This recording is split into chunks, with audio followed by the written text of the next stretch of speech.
Good afternoon, everybody. My name is Stephanie, and we're here representing RMIT. I'd like to start by getting a show of hands of who here cares about their emissions.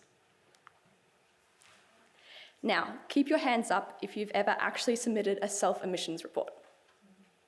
Not very many at all. This is the challenge that we have been tasked with today. Whilst many people do care about their emissions, they are lacking the proper motivation to report their data. Additionally, there are those who may not care about the environmental impact of their emissions, and therefore may be losing opportunities to increase their profitability through sustainable practices. As such, we have created a three-pillar approach to nudge producers into sharing their data. Now, in order to create solutions that are impactful, it is crucial to pinpoint the motivations of our producers and identify the barriers they face when tasked with reporting their data. As can be seen here, we have identified and taken the time to understand our three key stakeholders that relate to this problem. Producer 1 is unmotivated by environmental issues and are instead interested in collecting data and increasing their profitability. Producer 2, however, is motivated by their environmental impact, but actioning this is currently very low on their priority list. Producer 3 is highly motivated to report their data, and they have already taken some form of action. From this, we are able to identify several barriers that are currently stopping them from changing their behaviour.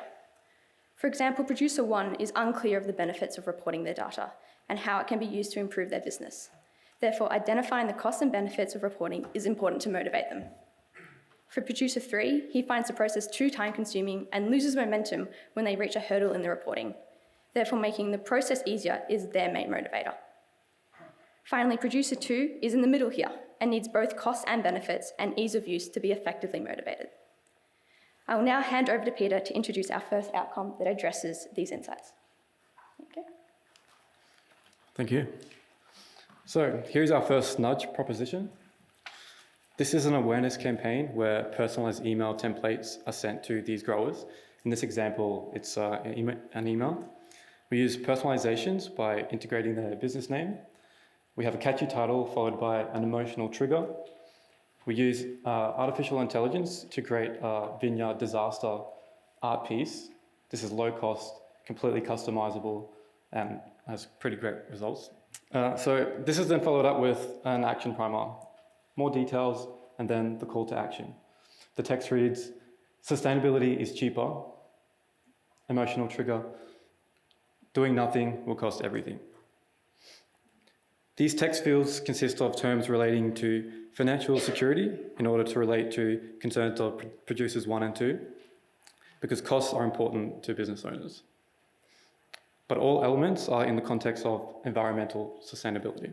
So here's an image of a beautiful vineyard demonstrating the contrast from the desired state to the looming threat of climate change, in this case, bushfires. We use this imagery to take advantage of the availability bias, which is the tendency for people to use the information that's easiest to recall for predicting the likelihood of an event of occurring. Therefore, priming for a prediction of the future where these events happen, increasing concern and feelings of urgency. Now, this example is definitely relatable to some of you. We are using the affect heuristic, which is a mental shortcut allowing decisions to be made quickly because they are heavily influenced by your emotional state. Loss of crops to extreme environmental factors such as frost and hail is a relatable pain to growers, as we heard here over the last couple of days. And so this comes together to essentially try and nudge you to accept the call to action, which directs you to our second outcome, the platform. So here's Prasad, he'll explain more about that. So this is our outcome too. That is, we try to create an implicit commitment device. By implicit, we mean this commitment is not financial but mental. So, from the email you get to here, this is a web page of the Sustainable Wine Growing Australia. So from the topic heading, we are trying to prompt them to implicitly commit. So this you are starting the first step of the journey. So then you can see the imagery we use in contrast to earlier ones Pieter showed. This is more calm, so we are trying to connect the positive emotions to this journey they are about to start. Then we have some information about what they are doing here. And the main thing is you can create an account, user profile, which was not currently there. So you enter and you can create the profile. Then also you have this additional button where you can add your account email. So it is a joint account. Either of you can join, or you can just give the email of the accountant, and accountant can do the filling process of data. And also this is joint or shared commitment. So you are going to this journey collectively. So that is another thing. So it will reduce this communication barriers. You don't have to send many emails back and forth. So you can access, both can access and get the real-time feedback. And also, if you don't have accountant, there are some other two buttons we have, start now or start later. So that is basically if you don't have an accountant. So what we are here trying to do is, we try to, if you think about these three buttons, it is all three buttons are about the action. So there is no button to not to do anything. So we are appealing here to the action bias, because people are likely to do these actions rather than not doing anything. Also, with this whole outcome, we are looking at the commitment, the mental commitment, because we think that if they commit, it will connect to the behavior very easily. So why would we think it will work? Because of the cognitive dissonance theory. Here, cognitive means like the mental commitment. So they don't want to have dissonance or tension between the behavior and the commitment. So they will likely to have the behavior. So to talk about the outcome 3, Sergio.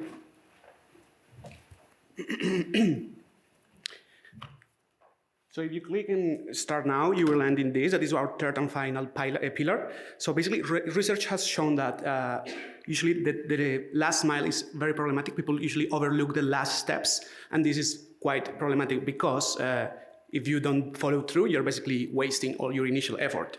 So this is the one book by one famous researcher from Canada, Dilip Saman, that when he researched all this. We propose then to strategically break down the submission process. For example, almost 80% of the greenhouse emissions for small wineries comes from electricity. So they are going to do a teaser that is basically 5 to 10 questions with just like electricity questions from the calculator. So yeah, they do the easy mate teaser, and then after they're going to receive a very limited and personalized feedback. Therefore, via simplification, we are overcoming like the big information overload that our process kind of suffers of. And finally, after they do all the teaser, they may receive one invitation for a workshop in their own wine region. And therefore, we are going to, or in this way, we're going to put some social cues in thing, like make it social, basically. Now you have invested a lot of time and resources, you have done the teaser, you have gone to the workshop, you have received feedback, you are really invested, and this is excellent because we can take advantage of the sunk effect, the sunk cost fallacy, which basically says that people continue behaviors or endeavors as a result of previously invested resources. So they have invested a lot, so they are more motivated to continue and finalize the process because all the other pillars we have, if the people actually don't click submit, we are like wasting resources. Thus, more motivation, and then this is our final pillar. Also, additionally, we recommend doing some gamification in this, like the process, for example, with personalized automatic recommendations, save doing X and Y based on your responses. We'll be able to say you can save with this. This is a bit more technical. That will be need to be done by like specialized people, or things like goal settings or projections are also good ideas, or progress bars. And in fact, if you do the teaser, you'll be 15% on, and that's end of in kick. Beautiful. So to summarize, through identifying our barriers and producers currently encounter when reporting their data, our 3-pillar approach increases awareness, nudges them to commit, and finally guides them through to submission. Thank you.